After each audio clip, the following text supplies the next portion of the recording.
Okay, I've changed. I think everybody is available here. I've started recording also in case anybody wants to, they can access this recording at any time. Okay. So I've switched off the mic and video so that you can always, if you have any queries, you can always chat on the chat box.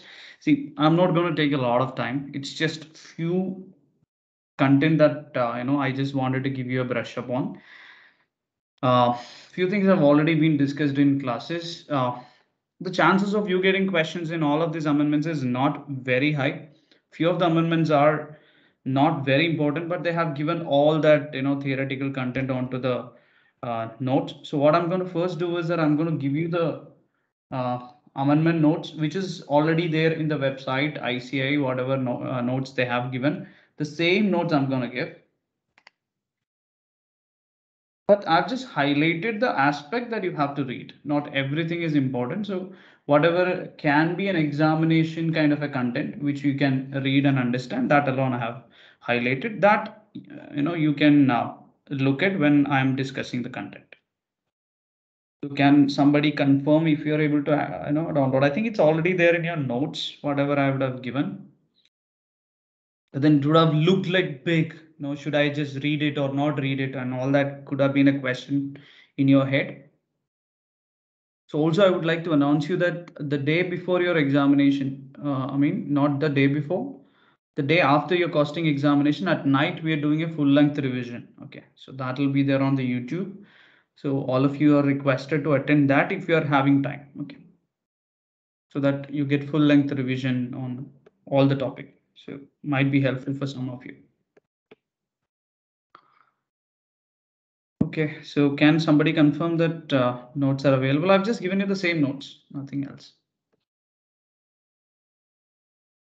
Just highlighted few things, that's all. Okay, it's working. Okay.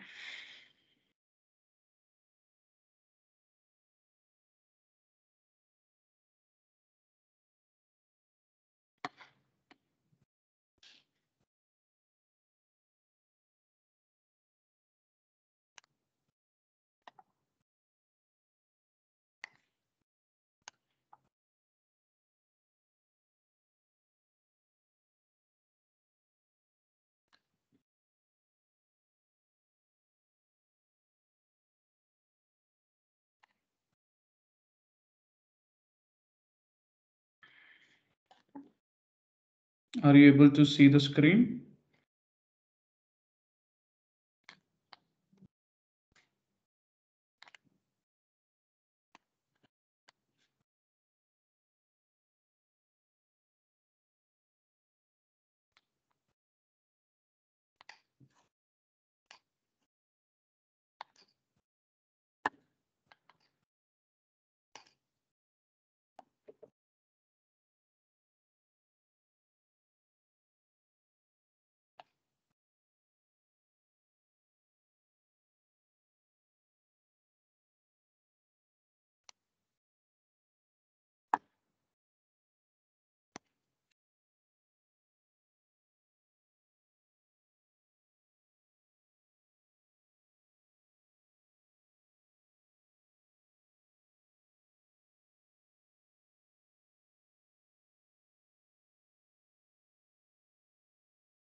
Okay. So I'll start with telling you what is it's already been discussed, but then there is one this document comes out for every examination, which means um, for every attempt that is given for GST, there is a study guideline that is issued by ICAI for that particular examination. Every time they used to have exclusions. All of these things are not there in your textbook. Also, they have excluded rates. And what is that they have excluded? It's not like they have excluded something from your textbook. They have excluded certain things from the act. So Act also has chapter called charge. When I say Act, it means that CGST Act has. So that they have excluded and they're not going to ask questions on rate of goods, rate of services. So we never learned any of those. Then reverse charge on goods, we never learned. We just learned examples because those things are actually an IGST Act, a lot of provisions is not there. So these things were excluded. So only thing that is relevant for us is they are putting a wordings like this. Input tax credit also, there are few things that is excluded like ISD, job work, all those things were never discussed. But they have added two more items which are excluded, which is a little confusing for us. So there are a lot of interpretation that people are making, and there has been an assumption that is commonly made, which is saying that rule 40 to 43, which is the rule for apportionment, the concept is not excluded, but the rule, you remember T1, T2, T3, T4, C1, C2, D1, D2, all that computation was never tested in inter. Okay, so if you're somebody who has not gone through that, rule 42, 43, or decided, okay, probably I'll do it at later, you can probably skip that particular topic. They're not going to ask questions. If at all they are going to ask, they're going to ask questions from a point of view. Otherwise, also they've never tested that. They don't have like a 8-mark question vacuum to test that. Now that they have put it in here, that manner of distribution of ITC and reversal, it means that that whole apportionment proportion rules alone is not applicable. So if you know that, if there is exempted and taxable, you'll have to just reverse based on the turnover. That is more than sufficient for this exam. Okay, this is one thing that I just wanted to add up. Rest everything was already excluded, nothing new to that particular aspect. And there has been an amendment notes that has been given. So this is actually little tricky if you're reading your textbook. So if you're reading our notes, like whatever class notes that I've given, that stands. Okay, there is no change in that. Whatever we have learned in that particular running notes is same. But if you are somebody who has read the textbook and got confused from our notes, something is different in the textbook, those are amendments. So they have separately put this particular amendments into a separate PDF. Okay, this is actually attached in our notes right after the question bank. So if you have gone through the question bank, which is very important for you to go through, end of that question bank, I've given the statutory update that they have given for December examination. So the examination, these updates are applicable. And what are these updates? In the why it is not included in the textbook that you are reading? Because this updates came. See, when a textbook is printed, generally it is printed 6 months for a syllabus, 6 months prior to the examination, which means that this textbook that you're right now using, which is actually for November or May 2021 or November 2021 examination, this textbook was actually printed with all the amendments till 31st of October 2020. But for your December examination, all amendments till 30th of April 2021. That is 6 months prior to November 1st. That is how they generally treat it. That is applicable for your exam. Because of that, there are 6 months of changes that is not included in your textbook. That's why they have given you separate notes on this. Okay, so they said when you're reading, you read these notifications also, which came from 1st of November till 30th of April. So this is what we are going to now look at. Most of it has been already looked at. Some of things are not relevant, but all that amendments that came in, they just put it in the in the form of a text. Okay, in the form of an amendment in your chapters. Few things are not, they're not good. It is not relevant for the examination for that matter. Being it's too procedural. How can they coin a question on that procedural aspect of things? Okay, there are few things that they can ask a question on. So those things we can look at. So whatever I've already looked into, I will look once again. Okay. So in input tax credit chapter, there are few amendments that has happened. So if you remember, there is something called as Rule 36 sub rule 4. Do you remember this Rule 36 sub rule 4? So in Rule 36 sub rule 4, I had already discussed you that if somebody wants to take input tax credit, okay, if somebody wants to take input tax credit, and on the purchases that they have made, they will have invoices with them, right? They'll have invoices with them.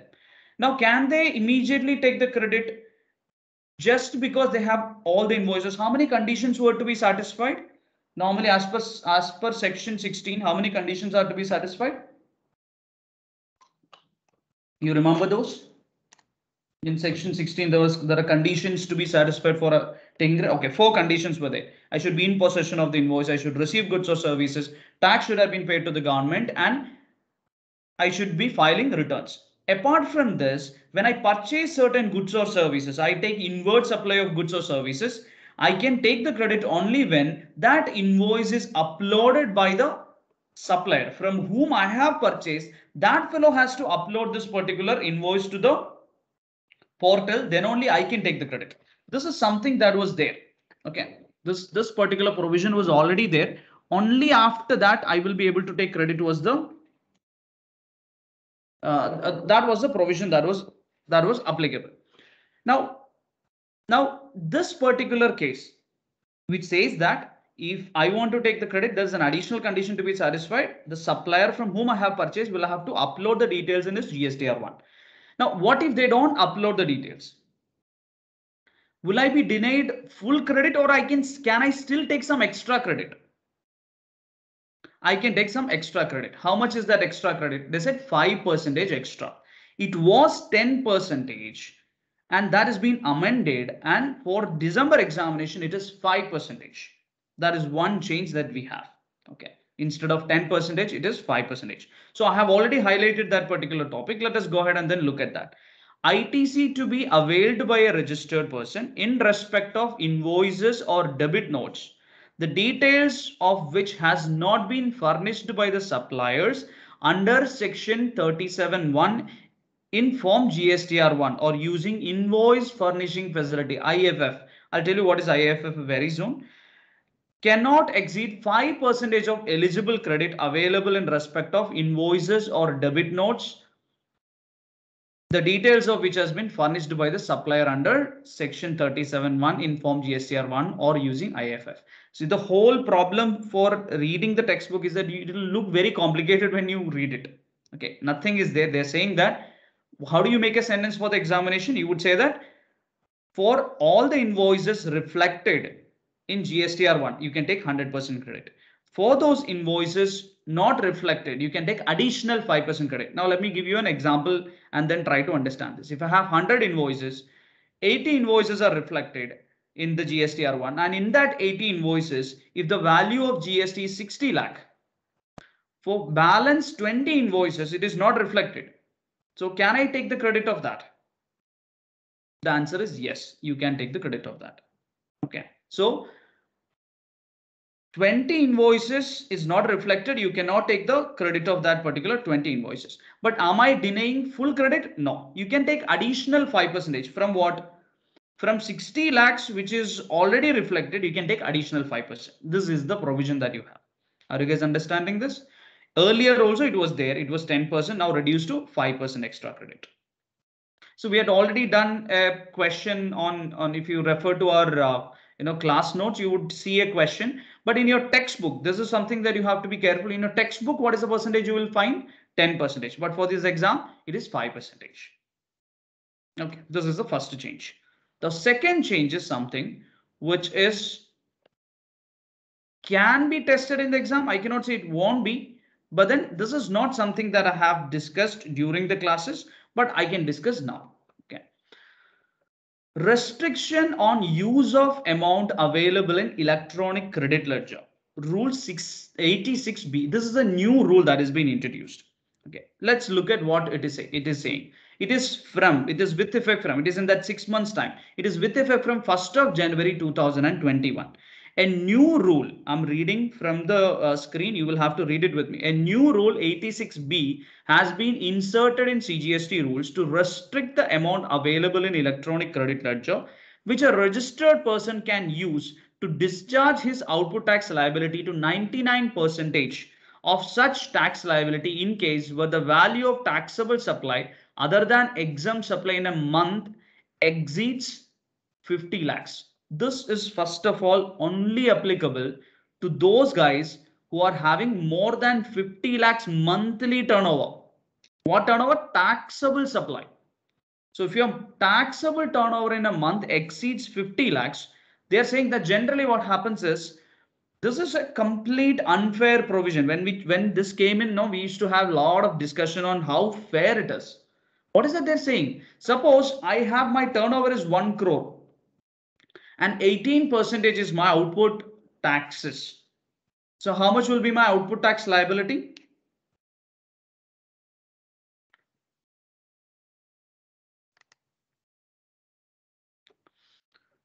One crore is my turnover. Tax rate is 18%. My output tax liability would be 18%, which means I will have to pay 18 lakhs, right? 1 crore, 18 lakhs.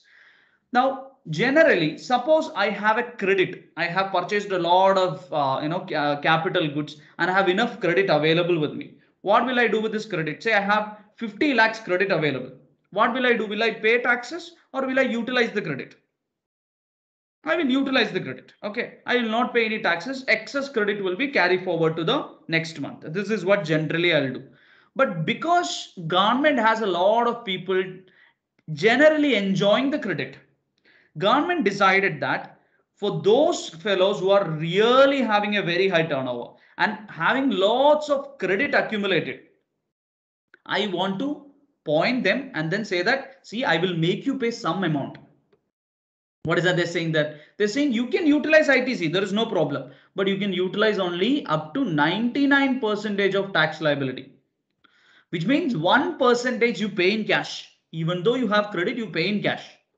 This is what they're saying.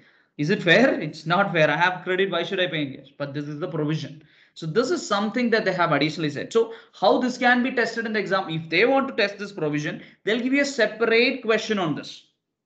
Okay. So if a person whose turnover exceeds 50 lakhs in a month, not an yearly turnover, in a month, if my turnover, that too taxable supply exceeds 50 lakhs, okay, which means that I have more than 50 lakhs turnover and I have tax liability, I can utilize, and I have credit. If I don't have credit, there's no problem.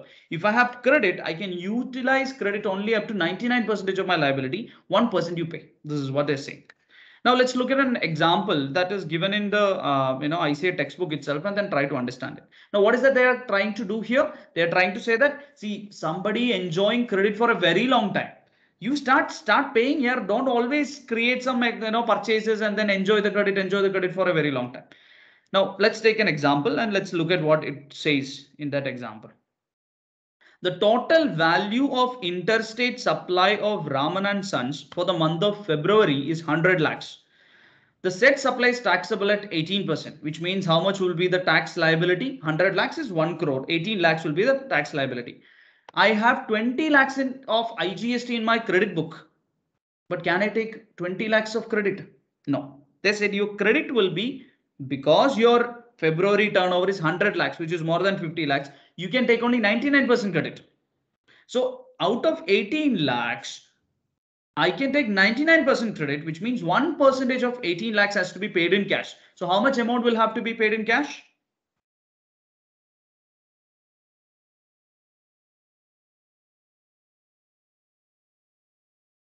18,000 has to be paid in cash.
Okay, so 18,000 has to be paid in cash. This is the whole deal. Now, government, what is the government trying to ensure here? The only thing that government is trying to ensure here is that some amount is paid in cash. So they have given certain exception. They said not everybody has to do this. If you are somebody who's always escaping from taxes, that's when government wants to catch this. So they said, if you're a person who's already paying some taxes, then I'll give you exception, because this came out and everybody had a lot of criticism for this. So exceptions are, see, if that person or proprietor or karta or managing director or any of its two partners, if it's a partnership firm, or whole-time directors or members of managing committee of association of board of trustees, as the case may be, have paid more than 1 lakh as income tax in each of the last 2 financial years. So if you are somebody who has paid income tax of more than 1 lakh in last 2 years, then you don't need to follow this 99% of credit. So in most of your question, you don't need to even bother about this, because see, exception can be applicable. The turnover that they are going to give you in your examination will not be more than 50 lakhs in a month generally. So it will not come unless it's a separate question. So that's how we should approach this. Unless it's a separate question on this 86B alone, you don't need to bother about it. Okay, don't apply 99%. Okay, so take full credit only. Then what the registered person has, second one, if the registered person has received a refund of more than 1 lakh, so they don't want this to be applicable to people who are generally enjoying refunds. So they said, if you're somebody who's getting, you know when refunds will be there, when they are making exports. Okay, zero rated supplies without payment of taxes. If you're somebody who's coming under refunds and you've received more than 1 lakh refund, then which means that you'll always have extra credit. So I don't want to charge that 1% on cash from you. So that person also need not do that. Then suppose say you are in the month of November. In November, you have extra credit. But in the last so many months, if you cumulatively calculate, you have paid a lot of cash also. So they're saying that if where the registered person has discharged his liability towards output tax through electronic cash ledger for an amount which is in excess of 1% of the total output tax liability applied cumulatively up to the said month in the current financial year. What is that they're saying? They're saying that till the last, if you calculate till November, cumulatively you have paid more than 1% already in cash. So only in this month, if you separately calculate, it is to be utilized in input tax credit. So this is the whole idea. So you need not pay if that's the case. Just a second.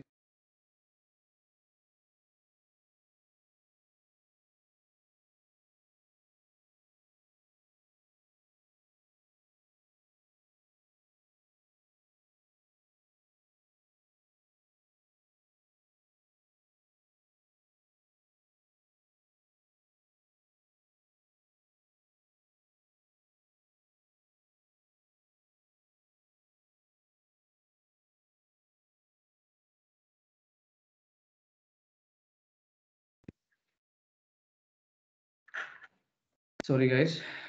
Everybody in my office is leaving. So then.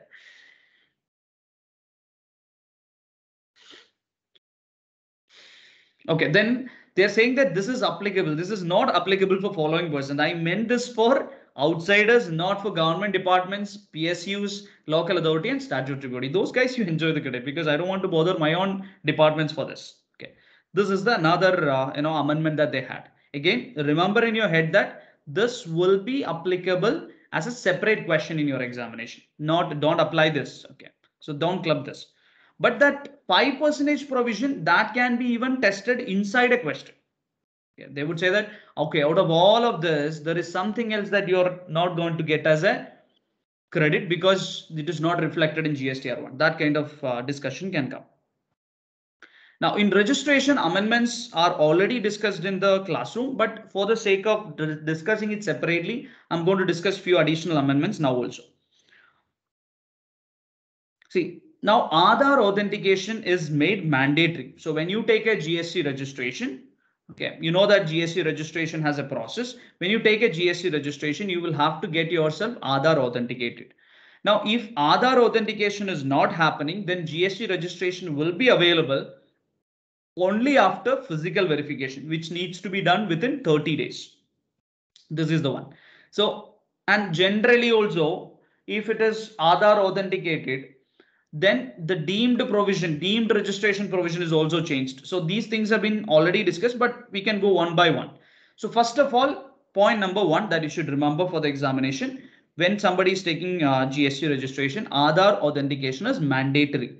But whether everybody has to take an Aadhaar authentication, they said no, except for the earlier, there is an exception saying, a class of person other than following. So if you see, if you look at that, you would find a lot of people like this. These were the guys who were not supposed to do Aadhaar authentication. This is suspended. This particular notification is suspended. They said, sorry, this list is so confusing. Let us make a device list. So who's not required to take Aadhaar authentication now? These are the guys who are not required to take Aadhaar authentication. Except these fellows, all others have to take Aadhaar authentication. When they have to take Aadhaar authentication? While they are taking GST registration. So first one, a person who is not a citizen of India, of course, he's outside, so he might not have an Aadhaar. Department, government need not take, an Aadhaar authentication. Local authority, statutory body, public sector undertaking. A person applying for unique identity number. UIN, unique identity number. So somebody who is applying for a unique identity number. What is this unique identity number? UN organization and all that, they will apply for a unique identity number, right? They also might not have an Aadhaar. So apart from these people, all others will have to, their registration has to be Aadhaar authenticated. So this was a mistake that is being corrected mostly. Okay. So there was a lot of confusion from the earlier one. They said these people need not take Aadhaar authentication, others will have to. Now, when you're not going through Aadhaar authentication, then you have certain revision on the method of registration. Okay. Now let's look at revised time limit. So time limits has been changed. Now we are dividing this particular time limits into two categories. One is somebody who's going for Aadhaar authentication, somebody who's not going for Aadhaar authentication. Okay. This is how we are, treating it. Somebody who is required to go for Aadhaar authentication, they do Aadhaar authentication.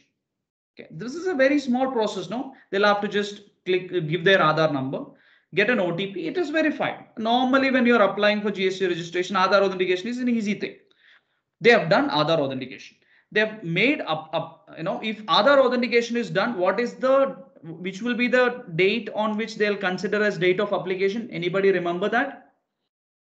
Now, when you are taking GST registration, you have a lot of process. You have to fill part A of GST registration form. Then you will get temporary registration number, TRN.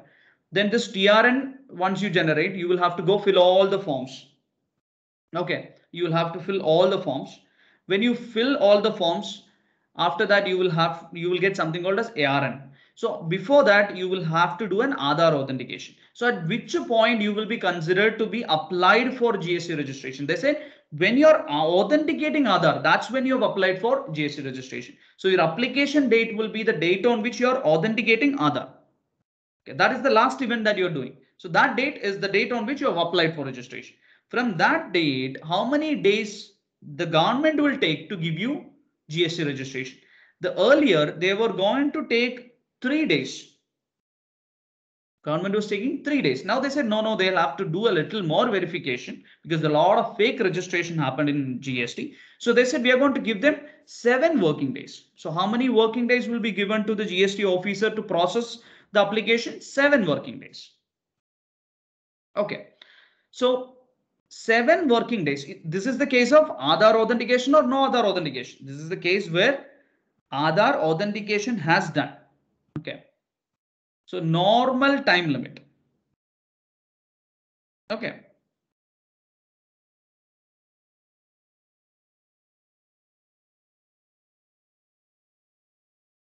Now, what happens if they don't? So if within 7 days they can check this document. Within 7 days they found out that these documents are not all right. What they'll do? What is that they're going to do? They will give a show cause notice. Okay.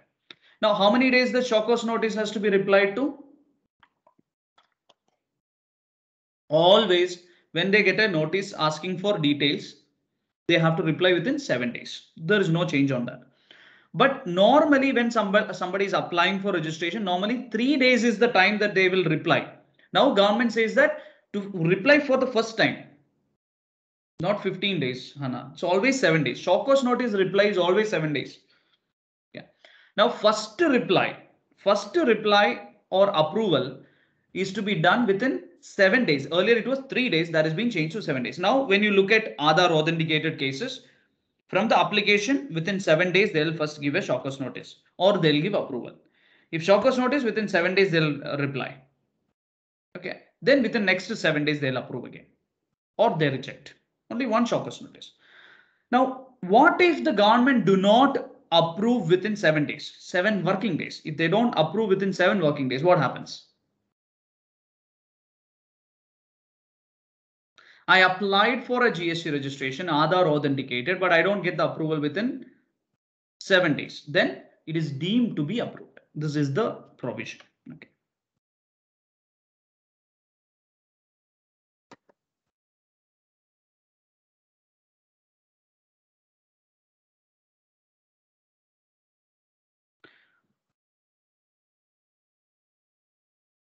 Okay. Now, what if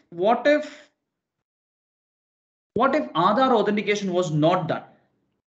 What if Aadhaar authentication was not done, or it was those people who need not do any Aadhaar authentication? We have seen a list of people, no, like citizen who's not a citizen of India, public sector undertaking, local authority, statutory body. These people need not go through UIN. They need not go through Aadhaar authentication. So what if they apply?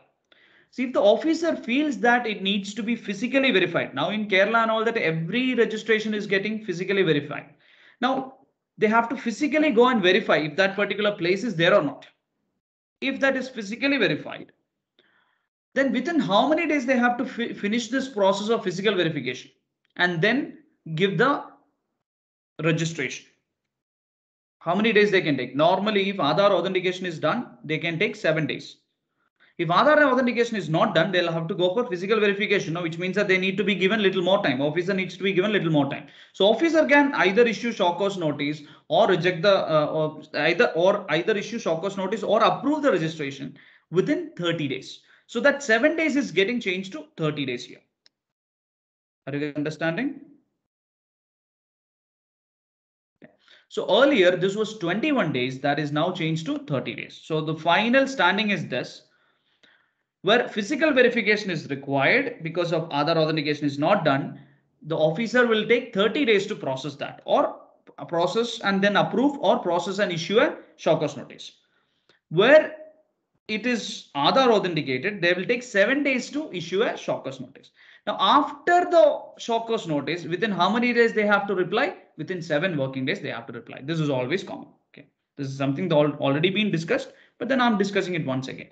Okay, then next amendment that is there in your registration chapter is when will the registration need to be cancelled? They have added a lot of cases. I've already given you a list of cases where it will be cancelled.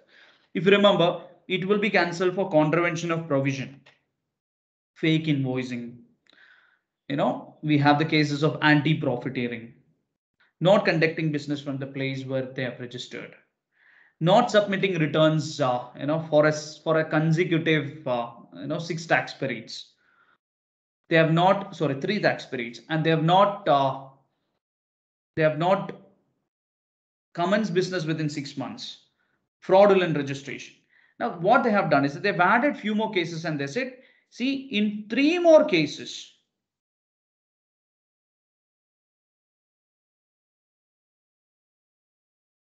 okay, so they have added 2 more cases now, 3 more cases.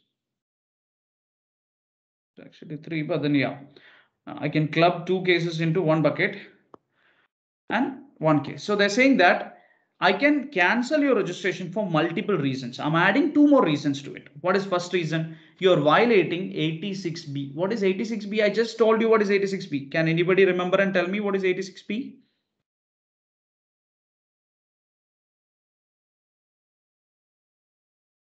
If my turnover is more than 50 lakhs, how much credit I am able to take? Can I take full amount of my liability as credit if I have? No, 99%. What if I don't pay that 1%? What if I don't pay? What if I take full credit? How are they going to identify? What is the extreme consequence for that? What is the consequence? I was supposed to take only 99% of the credit because my turnover in that month is more than 50 lakhs and I don't satisfy any exception. They can go ahead and cancel my registration. They can go to that extent. This is one additional item that they have put in. Then, carefully, let's read this. Furnishes the details of outward supplies in Form GSTR1 for one or more tax period which is in excess of the outward supplies declared by him in his valid return under section 39 for the said tax period. This is a very common mistake. Generally, my question is this: when will someone pay taxes? Generally, when will someone pay taxes?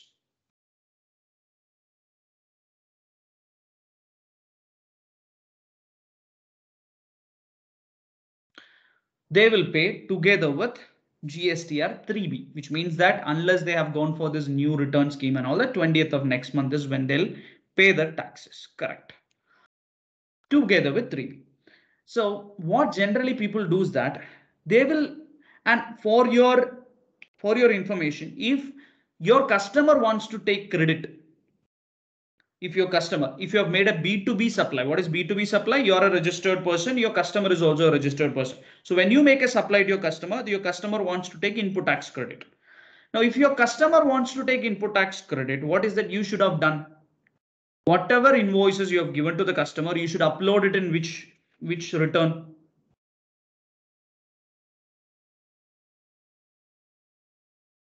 GSTR1. You should upload this information in GSTR1. Correct? Yes. What generally people do is that they will upload every invoice in GSTR1. No problem. Upload. But they'll never pay. Because GSTR1 is not asking you to pay taxes. It's just B2B return uploading. You upload all that. See, when you look at GSTR1, you have uploaded invoices worth 100 lakhs.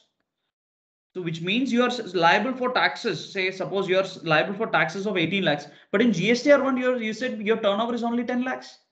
So you kept uploading in GSTR1, but you never paid in GSTR3B, which will create a mismatch in mismatch between GSTR1 and GSTR3B. So they're saying that if you are putting a lot more number of invoices in your GSTR1, but less invoices in your GSTR3B because you want to pay less taxes but upload more returns. If you're doing this, then government is losing. So they'll cancel your registration. So what is that second reason? You furnishes the details in GSTR1 in excess of GSTR3B. So which is more? 3B is more than GSTR1. In such cases, they can cancel your registration.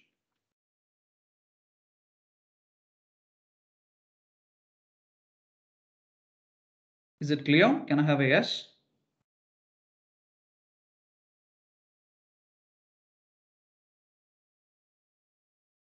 Okay. So the next amendment is like just procedural, don't bother.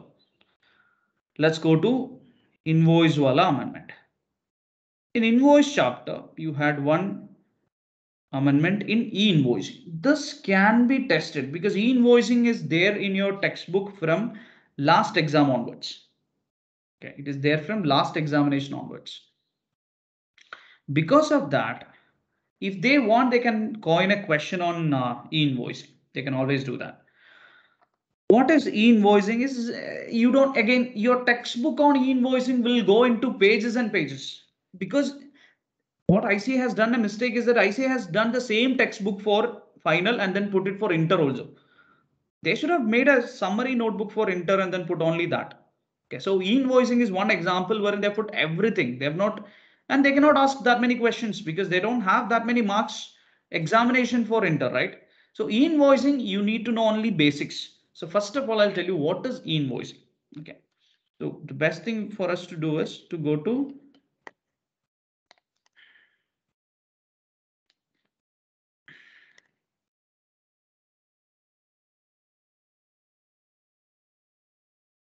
me give you a quick summary.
Okay, I think I see it's not given summary of that.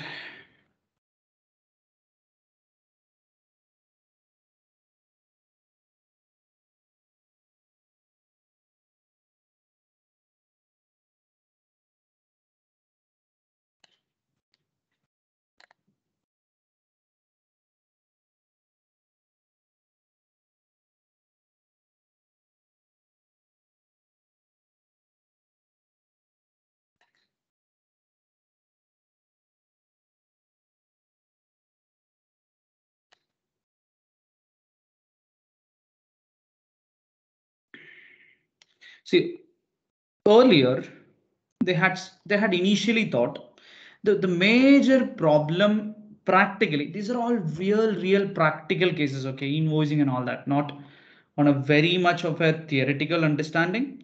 On a practical note, if you ask me like what was the biggest problem in GST once they started was to match the invoices. So for example, you think about Reliance will have so many invoices that they will have of purchases, right? Crores and crores of purchases. The number of invoices in a month will be huge. Now, what Reliance has to do? When can Reliance take the credit? Reliance can take the credit only when all of these invoices are matched with the invoices that they have in GSTR portal. So all the uploaded invoices in GST are won by their supplier, and whatever invoices that they have has to be matched. And this has to be matched on a monthly basis because they want to take credit in the next month, right? Do you think it's an easy process? No. So because of this particular problem, they said, I need to make some mechanism to ensure that the invoices are being tallied easily. Okay, so the supplier and recipient should be easily able to identify the invoices. So the invoice that when I purchase, I get an invoice, and the detail that fellow uploads is different, then it becomes difficult for me to tally. I will not know what is that invoice is there in this. How will I find out whether this invoice is there or not? Say, for example, I have an invoice with me on my purchase. When I open my GSTR 2A or 2B, I'm finding 1 lakh invoices. How will I find out whether this invoice is it has come or not? I'll have to search, right? So can you do this particular manual process? How much of cost it will involve? So government said, okay, there must be some process. When GST was introduced,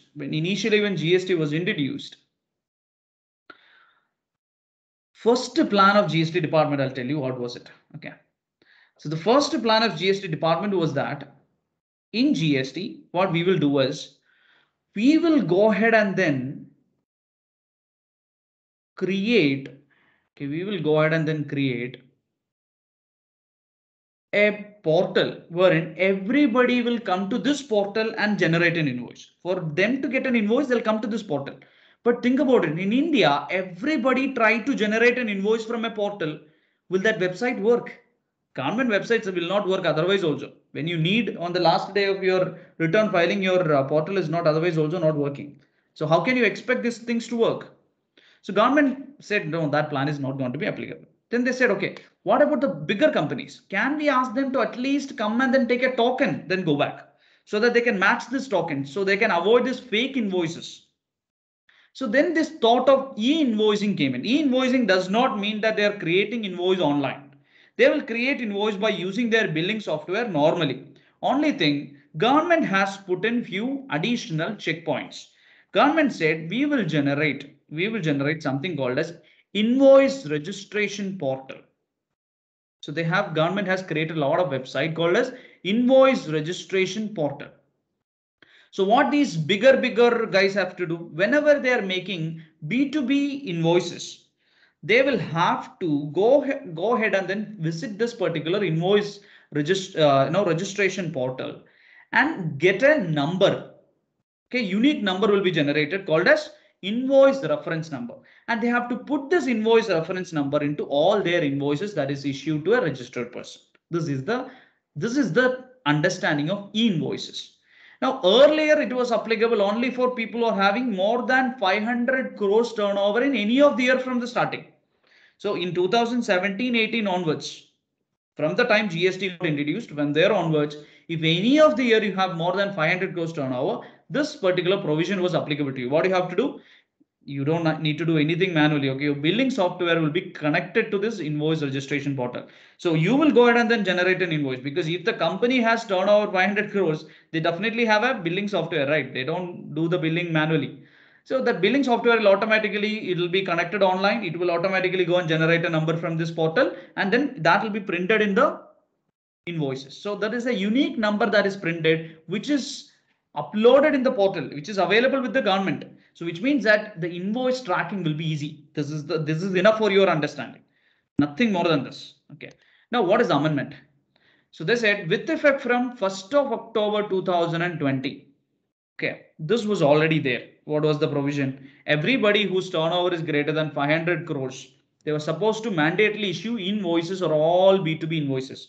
They have changed this. Now, in 1st of January 2021, they brought down that to 100 crores. Now again, they brought down that to 50 crores. Now, who has to do invoicing? Who has to do invoicing from 1st of April? Do you have to find out the date and then make the changes for your examination and all that? Not required. Only thing that you have to study is now 50 crores. Okay, there are a lot of crores numbers, no? So you have to make a summary of that numbers. It will be easier for you to remember for the examination. I'll make that summary when I'm doing that day before revision. Okay. So what is that they're saying? That very tricky point is there inside this. What is the tricky point? They said any of the year. in any of preceding financial year. So 17, 18, 18, 19, 19, 20, 20, 21. 4 financial years are over. In any of these financial year, any year, say I have turnover crossing 50 crores. One of my friend got a problem because of this. He did not read this any of the preceding financial year. His vehicle was stopped and asked, where is the invoicing reference number? It is not there in your invoice. They made him pay penalty, gave him proceedings. So what is that has to be done? In any of the preceding financial year, if that amount of turnover in that year is more than 50 crores, you are supposed to mention an invoice reference number in your invoice, because you'll have to go to invoice registration portal and then get that particular number. So what is mandatory for you? E-invoicing is mandatory for you. So for your examination, if your turnover in any of the previous financial year exceeds 50 crores, you have a e-invoicing provision to be applied. Understanding, guys? Can I have a yes? Not any confusion, not anything serious also. I'm telling only what is required for the exam. Okay. You can still talk about all invoicing provisions for 2, 3 hours, 4 hours, but they're not required. There's an RTP question on that particular 50 crores part. Please go ahead and then look at that. Then this is something that I've already covered, but then I would like to tell you again. So there is something called as e-waybill. We have already understood what is an e-waybill and all that. Okay. So e-waybill is an additional document that you have to carry if your consignment value is more than 50,000. If you're transporting goods, if the supply of goods is supply of goods, or if reason other than supply, if there is movement of goods in GST, apart from your delivery challan or your invoice, you're supposed to carry e-waybill. Now, when you're generating an e-waybill, this e-waybill has an expiry date. Okay, you're supposed to generate an e-waybill. E-waybill has an expiry date. Now you have a separate portal where you go and generate an e-waybill. Who has to generate? The person who is moving the goods. Okay, so what is the whole concept of e-waybill? To ensure that taxes are paid on invoices, you are generating something called as e-waybill. So this e-waybill has a timeline, which means that you cannot generate an e-waybill 2 weeks back, then use it for every time you're transporting. What people will do, they'll just have one sale booked. All of these are for Indians. Okay, they'll do all tax evasion. They'll say, okay, I am making 10 sales in a week. I'll only make invoice for one sale, pay GST only on one sale, and generate one e-waybill. So every time I'm transporting something, I'll use the same e-waybill. Nice idea, no? Can I do that? They said no, because if you generate an e-waybill and your transportation is up to 200 kilometers, your e-waybill validity is only 1 day. E-waybill validity is only 1 day. Earlier, for 100 kilometers, you used to get 1 day validity, which means that if it's 150 kilometers, you can use this e-waybill for 2 days. Now not possible. For 200 kilometers, it's 1 day. Okay, which means for every 200 kilometers, you will get one additional day. So for example, if I'm transporting 350 kilometers, I generate an e-waybill, how many days validity it will have? 350 kilometers.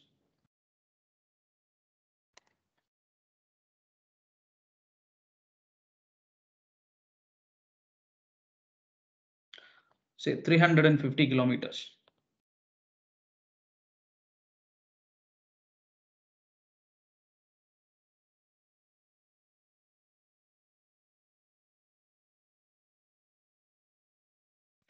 Two days validity. Now let me ask you another question.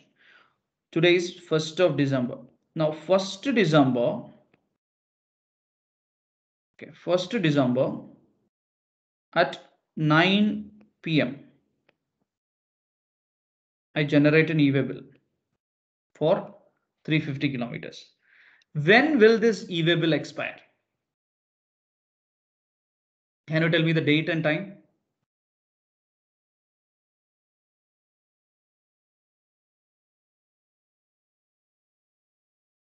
You said 2 days, correct. What will be the date? So will I get the validity on 2nd? Yes. 3rd, not 9 p.m. This is why I was giving you this particular example.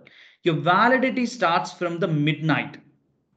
Your validity starts from the midnight. So this will be valid from, this will be applicable from the midnight. So validity starts from midnight means if you generate at 9 p.m., your 2 days will be calculated. Can I use it? Can I start transporting at 10 p.m.? Yes. But 2 days you will calculate from midnight, which means 1st of December midnight, 2nd of December midnight, 3rd December 12 p.m. Correct.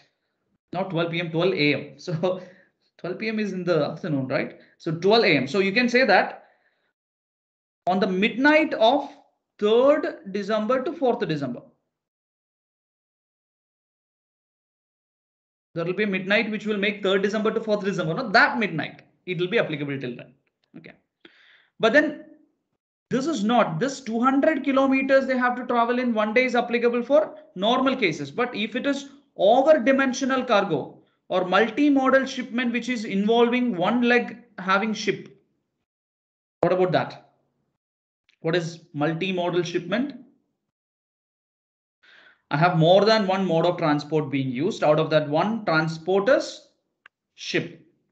Okay. Or over-dimensional cargo. Say I'm using a cargo truck which has 20 tires. Huge truck. You would have seen no cargo trucks, huge trucks. That cannot go in every road.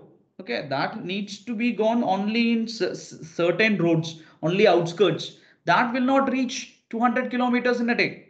So for that, they said for every over-dimensional cargo and multimodal, for every 20 kilometers, I'll give you 1 day validity. There is no change. That was like that earlier also, no change. Now they have given an example question. Let's look at it. A registered person has to transport goods from its warehouse to its depot located at the distance of 500 kilometers. In the given case, if e-way bill was generated before 1st of January, it would be valid for 5 days. But now is it valid for 5 days? No. How many days it will be valid for now? 1st of January. It will be valid only for 3 days. Because 500 kilometers means for every 200 kilometers, you'll get 1 day. So 200, 200, 400. For that additional 100 kilometers, you'll get 1 day. So that is 3 days. Then GST department has done everything to ensure that GST returns are filed and that everything includes blocking e-way bill. Now, what is the problem of blocking e-way bill? Because see, e-way bill is required for every sale. So if GST department stops you from making e-way bill, that means that you're stopping your business. They have gone to that extent. They said, I will make you stop your business if you don't file returns. Okay. So they said your e-way bill generation facility will be blocked. Okay. If you don't file your returns for 2 months, that 2 months is being replaced with 2 tax period. That is the first amendment. They said for 2 tax periods, it can be, if it's composition levy scheme, it can be 2 quarters. If you don't file returns for 2 quarters, quarterly return monthly payment scheme, it is 2 quarters. If you don't file returns for 2 quarters, then I'll block your e-way bill facility. If your registration is suspended, then I'll block your e-way bill facility. So next day onwards, you cannot make any e-way bill. QR code, it's not relevant. So I'm just moving across with that also. Not going to ask questions. Let's look at returns. So this is the last topic that I'm going to discuss, which is quarterly return monthly payment. Again, similar to e-invoicing, they have given everything for Inter. Can they ask this particular question to Inter at this attempt? Very less chance. That's why I kept it. Okay, let's keep this for the last. Okay. Let me give you what you have to remember for QRMP scheme. Okay. That is enough. That is enough for you to remember. Whatever I'm discussing now, I'll give you the recording also. The day before the examination, if you want to go through the recording, sufficient. Done, dusted. Don't bother about reading all this content and then remembering. How much you can remember first of all. If they're going to ask a question, they're going to ask a question on the method or maybe the due date, or they'll ask you what is exactly this QRMP scheme. So they had as per books, okay, they had later delayed it to April and all that. As per the books, they said from 1st of January onwards, there is an option given. What is the, well, let me ask you a few questions since you're all experts in GST for reasons other than this.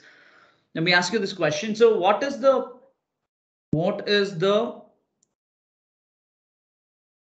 due date of payment? What is the periodicity of payment of GST? Generally, what is the periodicity? What is the period in which you will have to pay GST?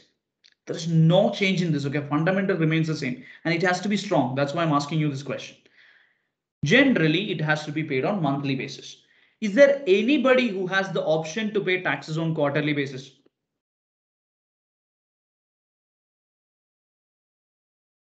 Yes, composition levy scheme. So this is like a God's words. Okay, this is never changed. Everybody will pay taxes on monthly basis other than CLS. Even in this scheme, nobody gets quarterly payment. It is quarterly return. Monthly payment. It's always monthly payment. Composition only has that quarterly payment. They are saying that, see, there are a lot of people complaining to government saying that, see, I have to file monthly return. These chartered accountants who are filing my return is charging me very high. Now you're putting me into trouble. So which means that monthly, I'll have to close my accounts. I'll have to maintain accounting. All trouble. I'll pay you in some method on a monthly basis, but ask me to file return only on quarterly. Government said, okay, that can be thought of. You will pay in some method, no? They said yes. So they agreed for a scheme. Government announced a scheme called as you file quarterly return but make monthly payment. Now, is it like for everybody? Government is saying that everybody you do this? No, no, no. They said it's an option for you. If you want, you take this. Otherwise, you file on monthly basis your returns. What are the returns that you have to file on monthly basis? You have to file GSTR1 and GSTR3B. Earlier, GSTR1, GSTR3B was little like this. 1.5 crores and above, you have to file on monthly basis. Less than that on quarterly basis and all that. So they said now that 1.5 crores is irrelevant. I've changed it into 5 crores. They said anybody who's coming less than 5 crores of turnover. Now, I have told you something about 50 lakhs monthly turnover. Then I told you about 50 crores turnover. Now I'm talking about 5 crores turnover. I would be talking about turnover for registration. I would have already spoken about turnover for composition levy scheme. So all of this turnover has to be separated. Quarterly return monthly payment is a procedural provision. Nothing changing, only a procedure changes. Your computation of supply, computation of GST, reverse charge, everything is same. Only thing, you file your return on a monthly basis. There is something. So generally, I can see it on the chat box. There are two returns to be filed, GSTR1 and 3B.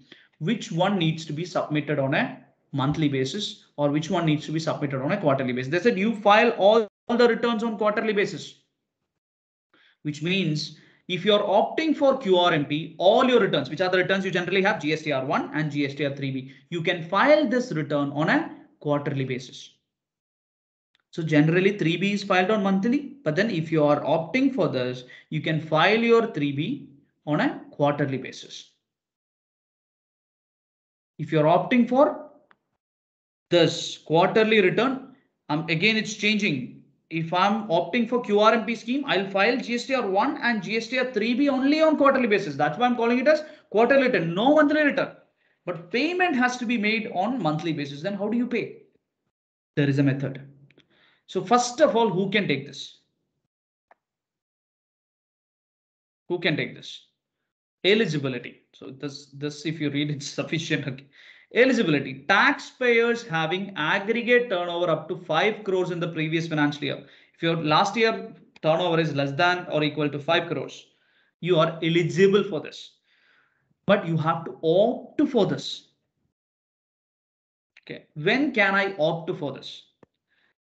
Taxpayers can opt in for any quarter from the first day. There is nothing like I have to opt for a financial year. No. Every quarter you can opt. That is interesting, no? Every quarter I can opt. Which means, say, which is the quarter that we are right now in? Today is 1st of December. So which quarter we are in? We are in October to December 2021. This is the quarter. Third quarter, correct.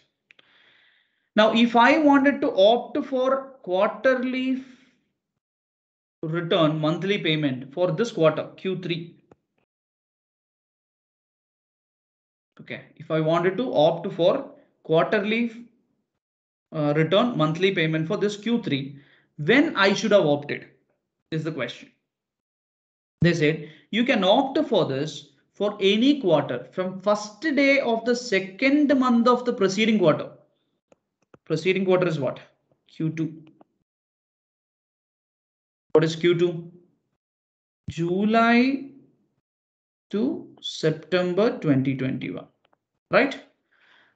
First day of second month of the preceding quarter, which means what? July to September quarter, which is the first month, July. What is the second month? Second month, which is the second month, August. From August 1st till last day of the first month of the quarter. Last day of the first month of the quarter. Okay, so Q3's first month is October. From August 1st till 31st October 2021. Yes, I can opt for this till then.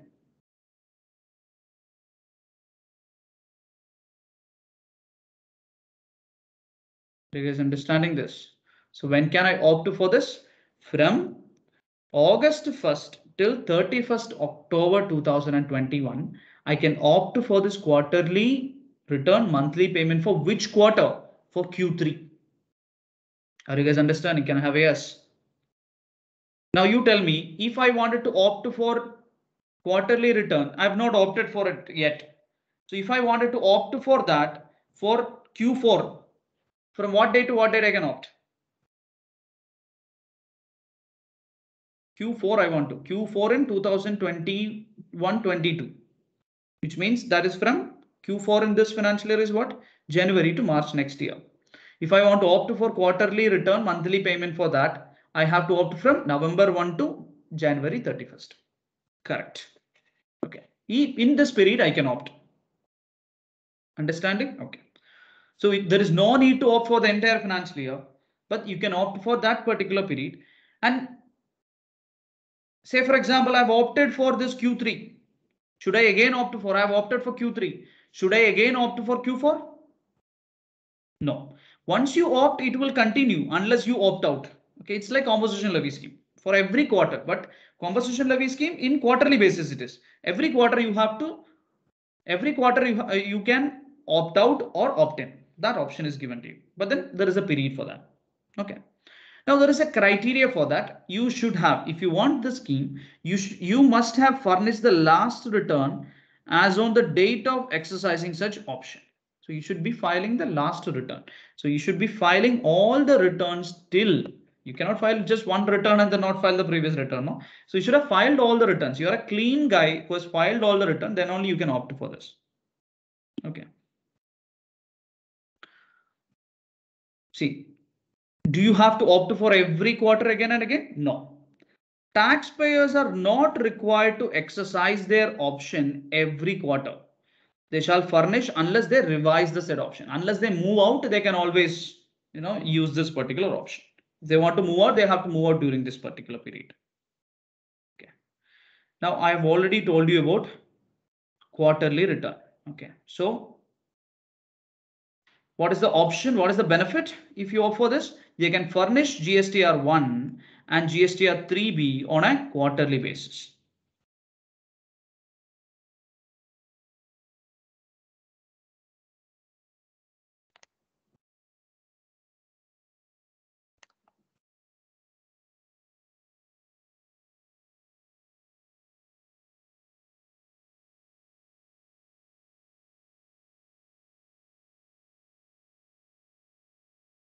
So I've covered all that.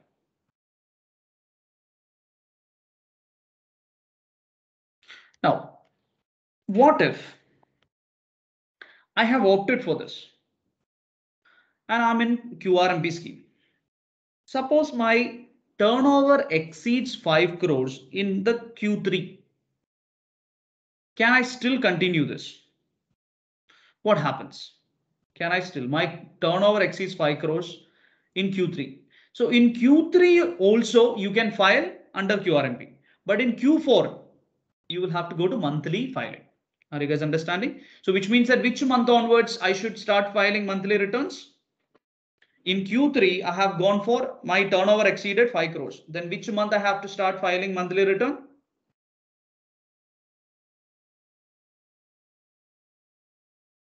Which month?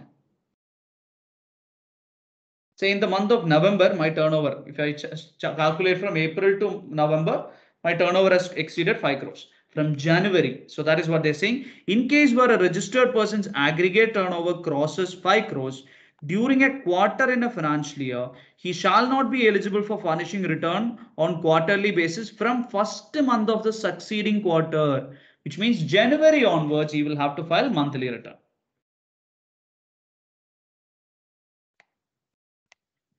Okay.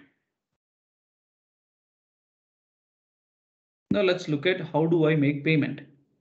Okay, I'm jumping on to payment. Okay. My return is on quarterly basis, but my payment is on what basis?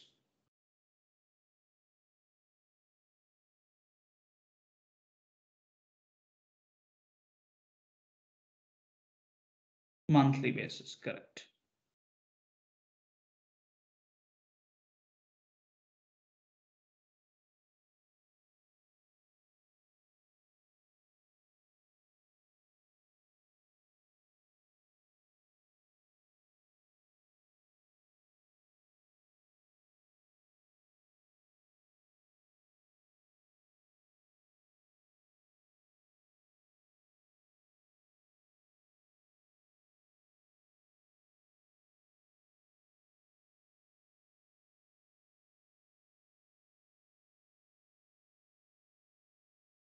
Okay, so how will you make the payment then? What is the due date of payment? There is a slight change in due date of payment. If you are under QRMP scheme, your payment is not made on 20th. Instead, it is made on 25th of the succeeding month. Okay, when do you have to pay? On 25th of the succeeding month. But this is applicable only for first month and second month.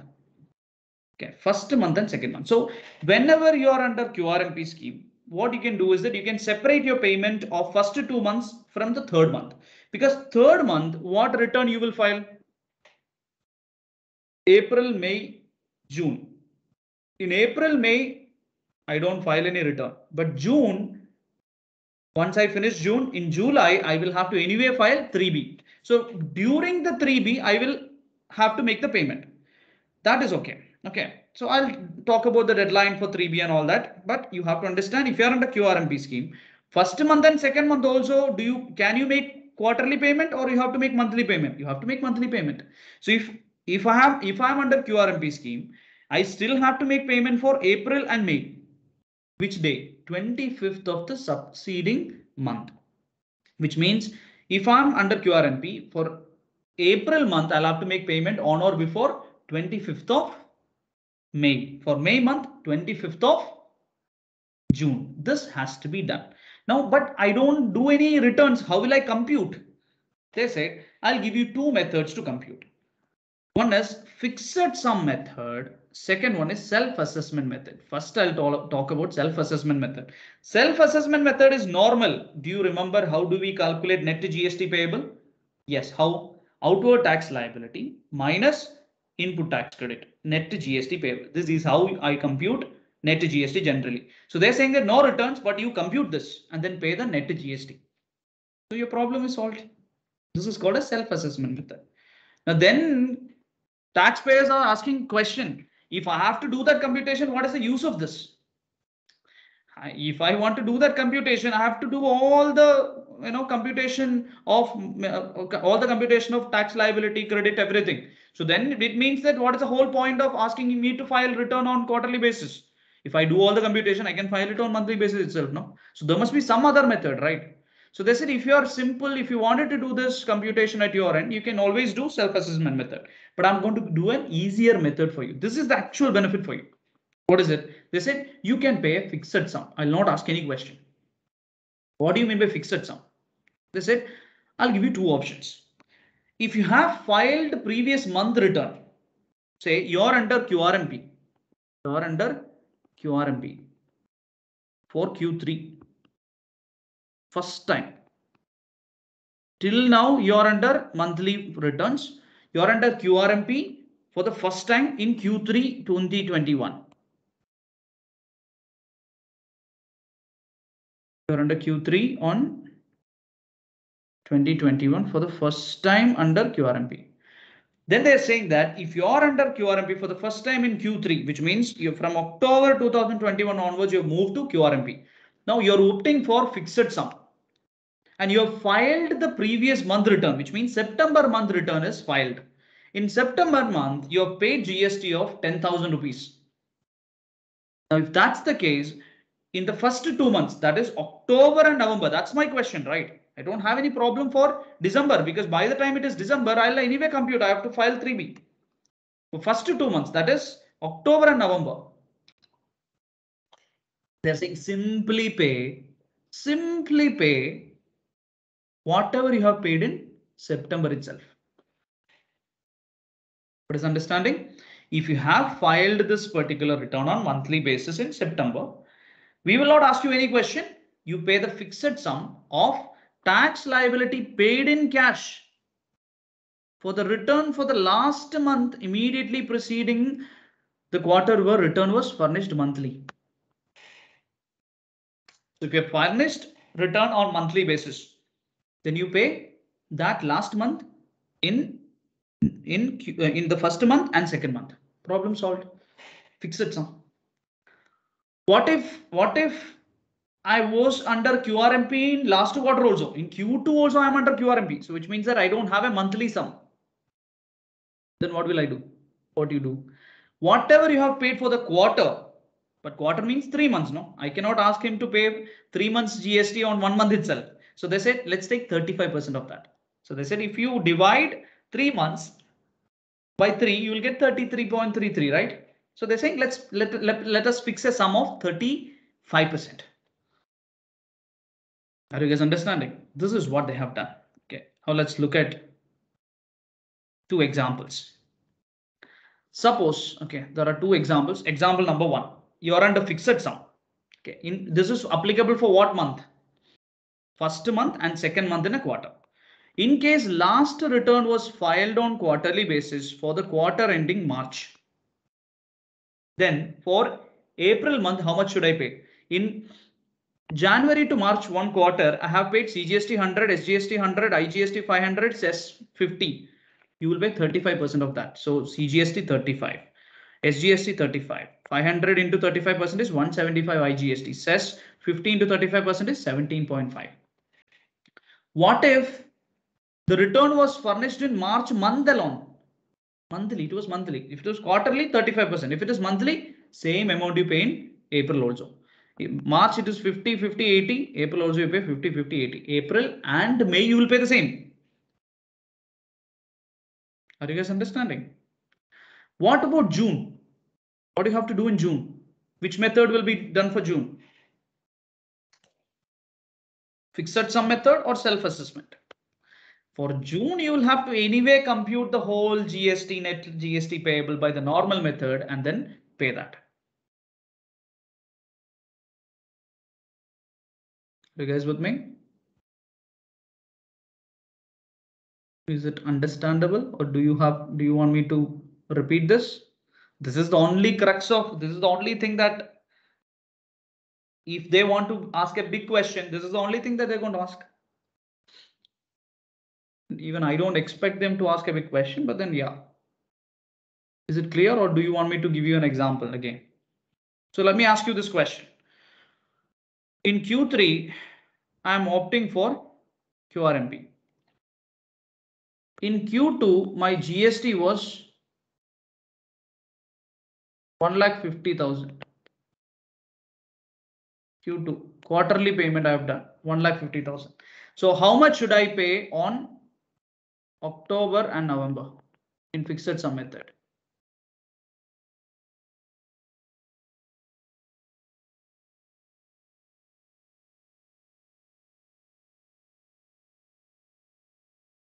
35%. That is 50 to 500 I'll have to pay in October and 50 to 500 I'll have to pay in November. What will be the due date for October and November?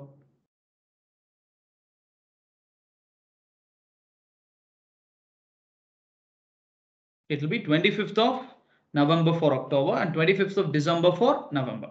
Understanding? Okay. Now I have one more query. Okay, so I paid 50 to 500, 50 to 500. Okay. Now what should I do in December? I'm computing what is the entire payable. Okay. Total Q3 payable. Suppose I identify total Q3 payable was, say, October, actually it was 60,000. Okay. November, when I computed in December, I understood that it was 80,000. And December, it was 40,000 or another 60,000, suppose.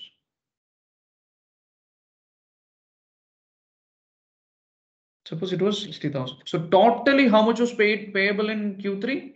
2 lakh. Right? So how much I have already paid? 1,05,000. So how much I should pay in December? December month, which means in January, 3B due date. January, how much I should pay? 95,000. Right? Yeah. Now my question is, I was supposed to pay, if I had taken self-assessment method, I was supposed to pay 60,000, but then I paid only 50 to 500 because it was fixed sum method. Right?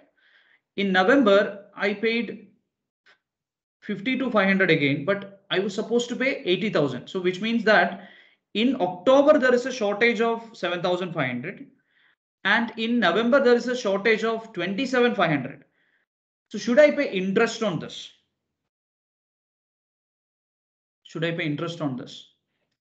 No. This is the advantage. They said if you have chosen for fixed sum, there is no interest payable on that. This is the major advantage that you have.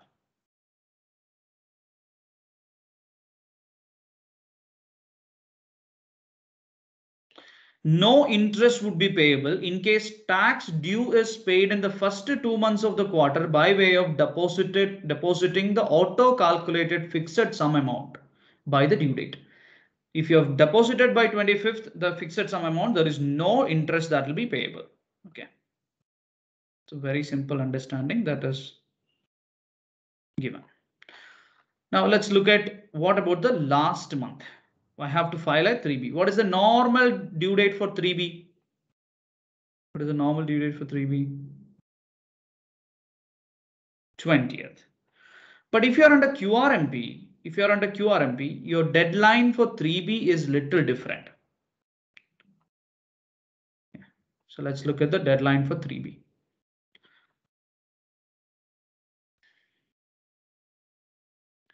In case of normal other taxpayers, which means that other than QRMP, 3B needs to be filed on or before 20th of a month. So in an examination question, you should take 20th. Normal question, you should take 20th as the due date of payment or 22 or 24th. Which one you should take? Generally in any question, you should take it as 20th. No doubt, always 20th. Don't bother about QRMP in your examination. Take 20th. But if it's that question is specifically for QRMP, the last month GST payment and that quarter GSTR 3B. So you will file a quarterly GSTR 3B, and that needs to be filed on or before 22nd or 24th of a month. Again, do you have to study this? There is no need to study because the dates are different for different states, but you should understand 22 or 24 depending upon the state. That is enough, including Kerala. For Kerala, what is the date? 22nd of the next month. So for December, what will be? If you are under QRMP for December Q3 in the last month, December, your December payment will have to be done together with your 3B. So when will you file the Q3 3B? You will file if you're in Kerala on 22nd of January. Okay, for there are few states like Himachal Pradesh, Uttarakhand, Haryana, Rajasthan, Uttar Pradesh, Bihar, Manipur, Mizoram. No need to learn this. It is 24th. So you can say 22 or 24th depending upon the states. That's enough. So which means that in QRMP 3B deadline is also different. Okay. Similarly, your GSTR1. Normally, what is your GSTR1 deadline? What is the periodicity normally for GSTR1? So you can say monthly 3B 20th, quarterly 3B 22nd or 24th.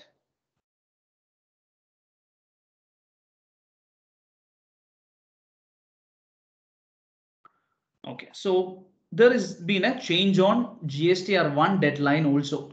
Okay, I've made this updated the notes as well. GSTR1 normal cases, what is the periodicity? Monthly. They have to file it on 11th of the subsequent month. 10th was the earlier date. Now that has been changed to 11th. But if you're under QRMP scheme, you will file on 13th of the month exceeding the quarter, which means GSTR1 is also filed on quarterly basis. Okay, so if you're under QRMP, all the returns are on quarterly basis, right? So you will file quarterly return. So you will file GSTR1 on a quarterly basis, but 13th of the next month from the end of the quarter.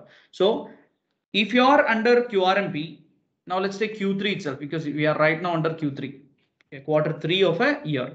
What will be the deadline for, I'm in Kerala, what will be the deadline for 3B and what will be the deadline for GSTR1? Can somebody put that across to me? What is the deadline for GSTR 3B and what is the deadline for GSTR 1?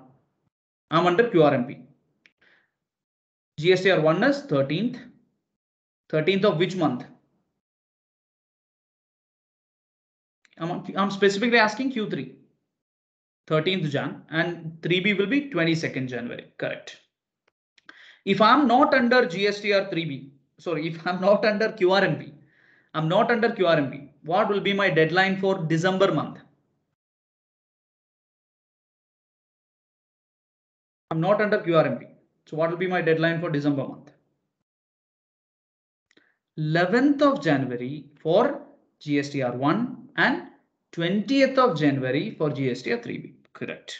This clarity is required. Yeah. Is it clear? Can I have a yes?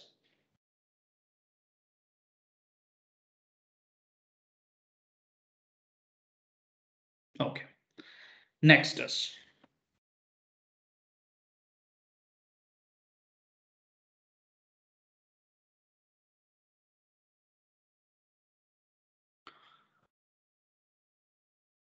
You would have already seen at some places they have written something called as IFF. So what is this IFF? That's the last topic. I'm going to take another 5 minutes from you, max and max. Then I'm going to leave you. That's all I wanted to discuss.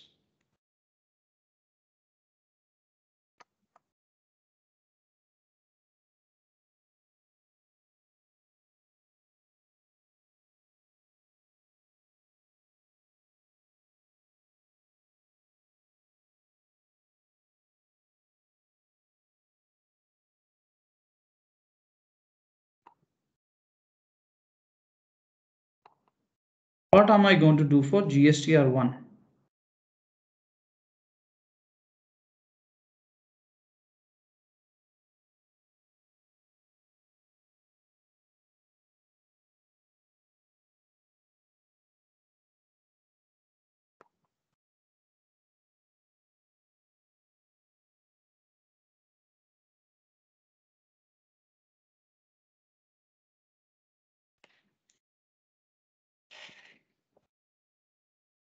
Can anybody put it across with context? Is there any disadvantage of filing GSTR1? GSTR1 is only submitting invoice-wise details, right? So is there any disadvantage of giving GSTR1 on a quarterly basis? If I purchase from somebody who has opted for QRMP, GSTR1 is going to be submitted on quarterly basis. What is my disadvantage?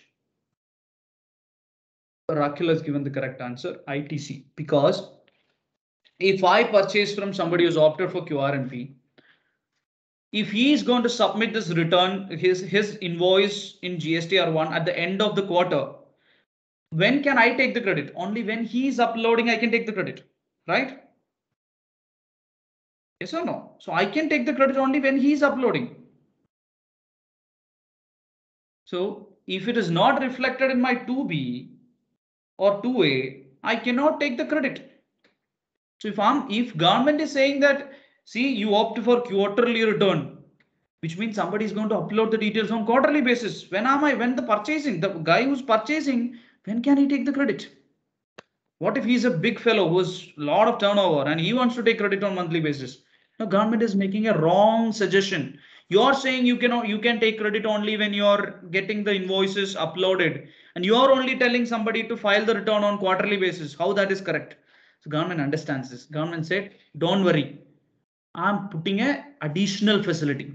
What is that facility called as? Invoice furnishing facility. Even though GSTR1 is available only at the end of the quarter, what you can do? You can still upload your invoices using another facility called as IFF. So if you're a supplier and you've made supply to a registered person, what you should do, as and when you give an invoice to a registered person, upload this information. For which quarter? For which month? For the first month and second month. That's what the problem, no? Third month anyway, on 13th, you're going to upload it in GSTR1. Anyway, you're going to file the quarterly GSTR1, no? On 13th. What you can do, whatever B2B invoices is there, you can upload it in the first month and second month using this IFF facility. So this is what we are going to do. You can use invoice furnishing facility for the first month of the quarter and second month of the quarter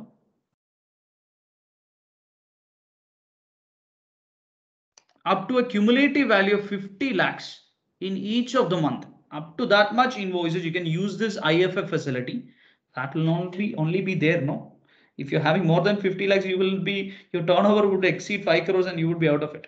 So what you can do, you can upload it. When you can upload? First day to 13th day of the subsequent month. What they're saying? Say in Q3, I have opted for QRMP scheme. Which are the month? October, November, December. October month invoices, I can upload. October month payment I will make on 25th of November. But what I can do, B2B invoices, I can upload from any day, from 1st of November to 13th of November. I can keep uploading it. What happens? This will go and sit as 2A for the consumer. So consumer has no problem. He can take monthly credit. But 13th, it will stop. So second month, that is November, from 1st December to 13th December, I can upload using this IFF facility. One invoice I'll upload using this facility. So the other person will not have any problem for taking the credit. Now, what about the third month? Should I give this IFF facility for the third month?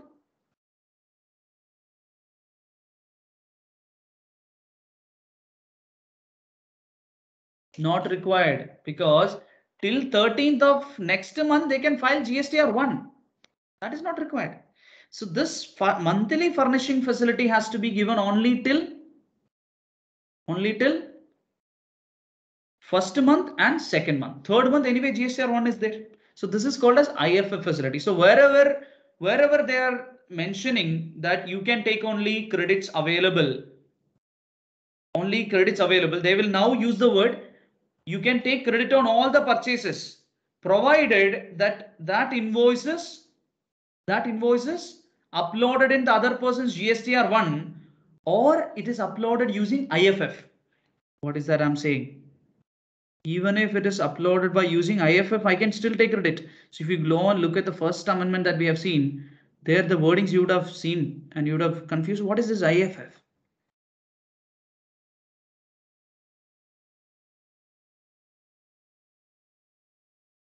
See, look at this.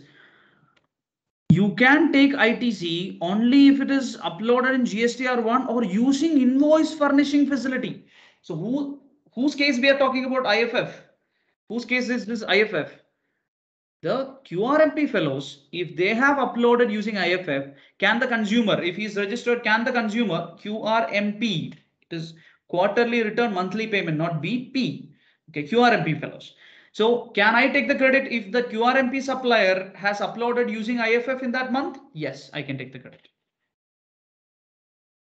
So it is very simple, guys. If you are under QRMP in a quarter, first month, opt for fixed sum or self-assessment. Pay the taxes on 25th. Next 25th of next month. But if you have B2B invoices, upload those information using IFF. Is it IFF mandatory? No, it's an optional scheme for you. If you want to upload, you do it. I'm giving you a facility. It's not mandatory because I'm asking you to file return only on quarterly basis. But your customer is pressurizing you. See, because you're under QRMP, I'm not taking credit. I said I'll upload in IFF. You enjoy that. B2B, I'll upload. You can do that. Then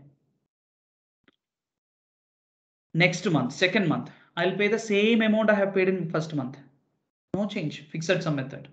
It can be 35% of previous quarter payment or the previous month available, that monthly payment itself I'll repeat for 2 months. That also next month 25th I made.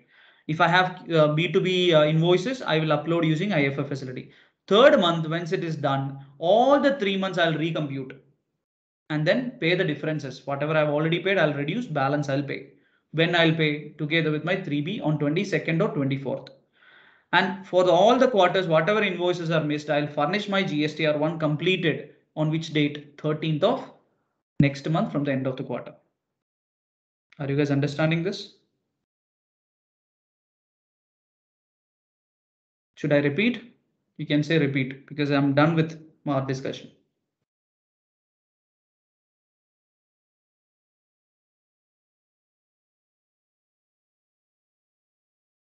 Okay. So this is what you have as amendment. So there is one question that you have in RTP, which is talking about the amendments. There is no other questions, guys. So if you have any queries, okay, you can reach out to me and then, we can discuss it the day. Okay, I can repeat IFF. IFF is nothing is but it's invoice furnishing facility. Which month it is given in a QRMP scheme, my GSTR1, which is my invoice wise uploading return. I have two returns, GSTR 3B for making the payment. It will compute what is my net to GST, reduce my ITC and all that. Net to GST computation. Whatever net GST computation we do, the same format is GSTR 3B. Now invoice wise details has to be uploaded. That is GSTR1. But if I opt for QRMP, my returns are furnished on a quarterly basis, right? My returns are furnished on a quarterly basis. So since the returns are furnished on a quarterly basis, I have a problem. What is my problem? A simple problem. My customer will not be able to take credit unless I upload the details. For the last month, it's okay because anyway, next month I'll upload the details in full GSTR1. But for the first 2 months, he's not having that invoice is reflected in his GSTR2A to take credit. How will I solve that issue? Government said, I'll give you no return. Each invoices I'll allow you to submit using a different portal. We call it as invoice furnishing facility. IFF is a facility, same website. You give the details of the invoices, upload it. Invoice wise, you can upload. This facility is given. So they can use this. So say for example, in a quarter, I have 10 invoices. 3 invoices in the first month, 3 invoices in the second month, 4 invoices in the third month. I'll repeat, okay. I'm practically trying to approach this. April, May, June, I am under QRMP. April, I have 3 invoices billed. Okay. May, I have 3 invoices. June, I have 4 invoices. Totally 10 invoices in a quarter. I want to upload. All of these are B2B invoices. The 3 invoice, all the 10, option number 1 available for me. All 10 invoices, I can put it in my GSTR1 itself. When 13th of July, when I'm submitting all the 3 months, I can put all 10 invoices and upload. But if I do that, my customer can take credit only in the last month, which is only in the June month, the return they can take credit, because that's when it will be uploaded. But then that's not enough. My customer is saying that I had to pay extra because you're not uploaded. Now, do I have an option?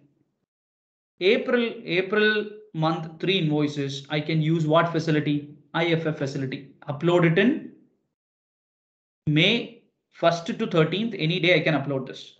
111 I can upload if I want. 3 invoices in May also I can upload from 1st of June to 13th of June. Balance 4 invoices alone I can upload separately in GSTR1 on 1st of July to 13th of July. What happens? All 6 invoices which I uploaded using IFF will go and sit in my GSTR1. That will be there. Okay. You can actually take that particular all invoices uploaded in IFF. You don't need to upload it again. It is already going to go and sit it in GSTR1 and you can just upload it. This is a whole facility that is available. Okay. If you still have any questions, you can ask me. If you had any technical issues and all that, you can watch the recordings. I'm going to share that particular link to both groups.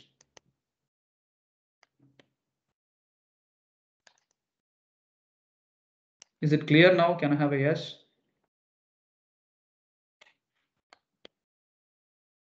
It's clear. Okay. So I'm going to close with this because I don't want to take a lot of your time because it's not worth it. So you carry on with your studies. I'll see you all, I'll see you probably all of you for a quick revision at the evening. I told you already at the evening. So we start about 7 o'clock. We'll go till 12 o'clock. 5 hours, 6 hours we'll spend at the night. We'll finish up the whole revision. That's the whole plan. Okay. So I hope you will be there for that. If you need it, if you're very good at the subject, if you're clear about all this, you have solved all the questions, you're clear about all that, then you don't need to bother. You will be able to easily walk through that. Okay, so thank you for your patient listening and all the very best for the coming days. Sleep well, prepare whatever, like don't get worried about, what you have covered, what you have not covered. Whatever you have studied, go through again, go to the examination, give your best. That's all matters, guys. Now there is no point in thinking what and all that. So it's not required. So it's just a matter of you knowing the bulk of the content. Nobody finishes 100% and then go to the exam. I'm just telling you, I still have few topic in my corporate law left for CA final. I'm chartered accountant, so it does not matter.